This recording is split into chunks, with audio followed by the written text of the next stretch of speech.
নমস্কার বন্ধুরা, আশা করি তোমরা সবাই ভালো আছো আর আমিও ভালো আছি। তো বন্ধুরা দেখো, আজকে আমাদের পুকুরে কত বড় একটা মাছ পড়েছে। আমাদের আজকে তো নিরামিষ, আমাদের রান্না হয়ে গেছে। আজকের মাছটা পড়েছে, কালকে রান্না হবে। দেখো শুধু কত বড় মাছ।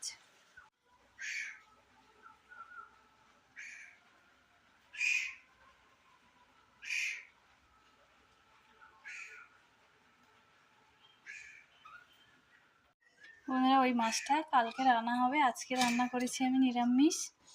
এটা হচ্ছে ফুলকো শাকের তরকারি, আলু উচ্ছা ভাতে, আর ডাল করেছি, আর বেগুনি আছে,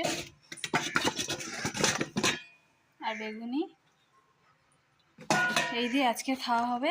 কালকের ওই মাছটা রান্না হবে। দেখো কত বড় মাছটা।